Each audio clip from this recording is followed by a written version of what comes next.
Hey y'all, I don't know what way to start this review other than by saying that Licorice Pizza was the biggest surprise of 2021. If you watched my 2021 year in review or year in movies and TV, you would have known that by December I listed Licorice Pizza as like a big surprise, but I wanted to make a better review, really consolidating my thoughts about this movie, even if it's a quick one, because I really do feel like this movie is worth seeing, and I know it has a little bit more of a limited release, but in case there's any time it pops up on streaming or you get a random chance to go see it at the theater or whenever it comes out on any sort of physical media, I want you guys to know whether it's worth giving a watch. And spoiler alert, I think it is. Licorice Pizza, for anyone not familiar, is Paul Thomas Anderson's newest film and is the story of a 20-something girl and a almost legal young man who run around San Francisco in the 70s learning about life, love, and the realities of chasing one's dream. This film, the best word to describe it is charming. This film is incredibly charming, from all of the performances to the dialogue to the writing, the plot itself,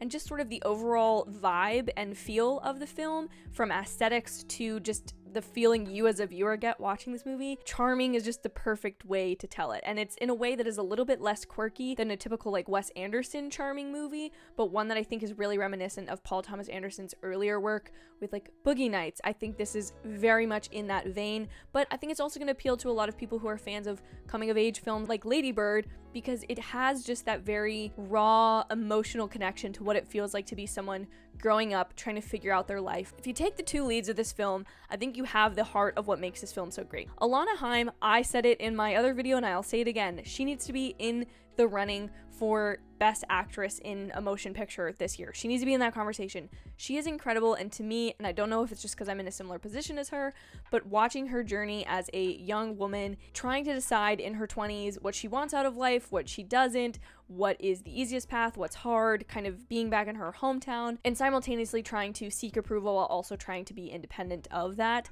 And I loved her performance. I can't wait to see any and all other things that she is in, because she is truly fantastic in this film, and I think is a lot of the reason why this film works. But Cooper Hoffman gives an incredible performance. He is someone who, again, embodies the spirit of this film in the charming aspect of it, and I can say that not only because his character is incredibly charming, and at times his wit and humor and business dealings and imagining a real 17-year-old in that position. He's great in those scenes, but many times throughout the film, he's in very unlikable positions, and yet you find yourself still rooting for him, and rather than being like, oh, this guy's gone down the drain, you're begging the screen and begging him to change his ways and kind of see the wrongs of some of his actions. Yeah, I saw a tweet the other day that was like, we need to stop just casting hot actors together and assuming that that equals chemistry, because these two have that chemistry. You're rooting for them the whole time, but I think this film has really swift pacing, really great dialogue that makes its runtime go by really quickly, and you just find yourself being really sucked into the movie.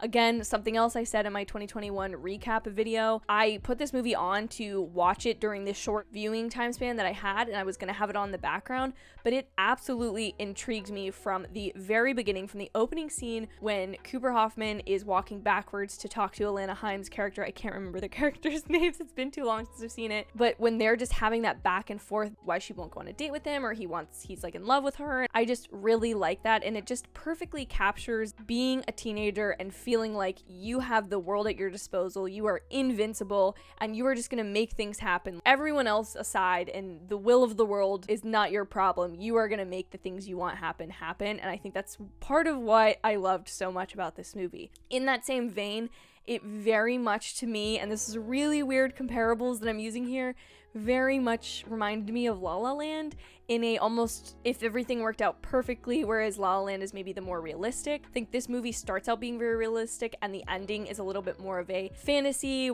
Can't the world just be fabulous? Isn't everything wonderful? Whereas La La Land is the inverse of that. I think this movie just really captures that feeling of there are sacrifices you have to make on the way to your dreams. What are those sacrifices? What are you willing to give up?